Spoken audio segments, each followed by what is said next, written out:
জুলাইয়ের যদি কোনো হিরো থাকে, জুলাইয়ের যদি কোনো নায়ক থাকে, তারা হচ্ছে আমাদের গাজীরা। জুলাইয়ের যদি কোনো হিরো থাকে, তারা হচ্ছে আমাদের শহীদ পরিবাররা, আমাদের গাজীদের পরিবারেরা।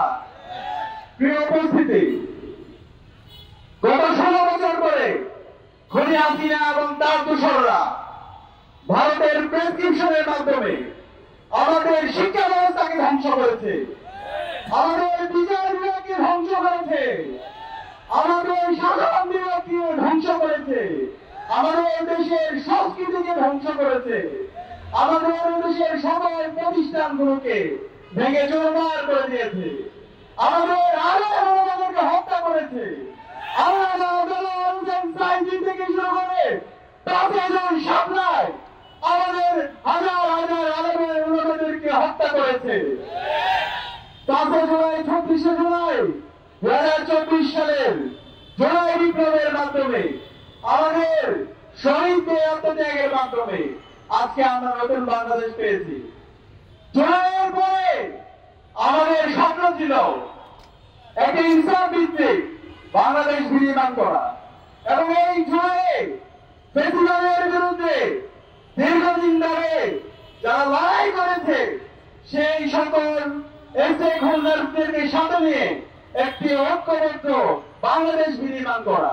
কিন্তু আমরা দেখতে পেয়েছি জুলাই কিছু ঠিকাদাররা সেই ঐক্যকে বিনষ্ট করেছে। জুলাই যখন কারফিউ জারি করা হয়েছিল, ইন্টারনেট ব্ল্যাক আউট করা হয়েছিল, সেই সময়ে ঢাকার যাত্রাবাড়ি, মিরপুর, রামপুরা, ঢাকা সহ সারা দেশে বিপ্লবী জনতা তারা রাস্তায় নেমেছিল, তারা স্লোগান দিয়েছিল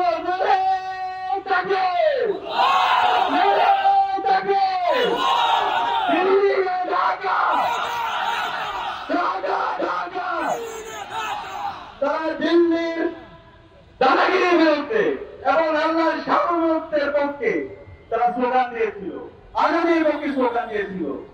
আমরা দেখতে পেয়েছি আমাদের যাত্রাবাড়িতে আমাদের কওমি এবং আলিয়া মাদ্রাসার শত শত শিক্ষার্থী তারা শহীদ হয়েছে, আমাদের শত শত শ্রমিকরা তারা জীবন দিয়েছে।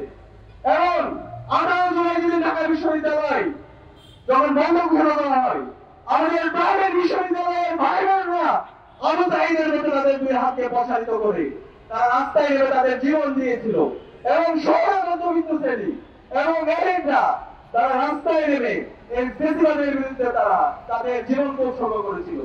কিন্তু এই 5 আগস্ট পরবর্তী আমরা দেখতে পেয়েছি এই জুলাইয়ের ঠিকাদাররা আমাদের আলেম ওলামাদেরকে তারা বঞ্চিত করেছে। আমাদের যারা প্রাইভেট বিশ্ববিদ্যালয়ের ভাই বোনরা ছিল তাদেরকে বিভিন্নভাবে বঞ্চিত করেছে, এবং শহরের মধ্যবিত্ত শ্রেণী এবং তাদের যে মতামত দরকার ছিল তাদেরকে বঞ্চিত করেছে, এবং এর মাধ্যমে একটি অনৈক্য তৈরি হয়েছে। এবং যে অন্তর্বর্তীকালীন সরকার গঠিত হয়েছে, আজকে 9 মাস পরেও শহীদ পরিবারদেরকে সাথে নিয়ে শাহবাগে আমাদেরকে বিচারের দাবিতে নামতে হচ্ছে। এর চাইতে লজ্জা কি হতে পারে? অন্তর্বর্তীকালীন সরকারের উপদেষ্টাদেরকে বলতে চাই, আপনারা যদি দায়িত্ব পালন করতে না পারেন আপনারা বললে করুন, ছাত্র জনতা দায়িত্ব নিতে রাজি আছে। এবং এই বিপ্লব যাদের মাধ্যমে হয়েছে আমাদের শহীদ এবং আমাদের গাজী, তাই এই জাতির শ্রেষ্ঠ সন্তান, তাদেরকে রাষ্ট্র থেকে স্বীকৃতি দেওয়ার দরকার ছিল এবং তাদের দায়িত্ব নেওয়ার দরকার ছিল। কিন্তু আমরা এখন পর্যন্ত আমাদের শহীদ পরিবারগুলোকে রাস্তা রাস্তায় ঘুরতে দেখছি। আমাদের যারা আহত আছে, আমাদের যারা বন্ধুত্ব বরণ করে যারা হাসপাতালে বেঁচে কাজ আছে, তারা এখন পর্যন্ত তারা সঠিক চিকিৎসা পাচ্ছে না, আর্থিক সংকট তাদের কাটাতে হচ্ছে। এই চেয়ে লজ্জার আর কিছু হতে পারে না। জুলাই ফাউন্ডেশন থেকে শুরু করে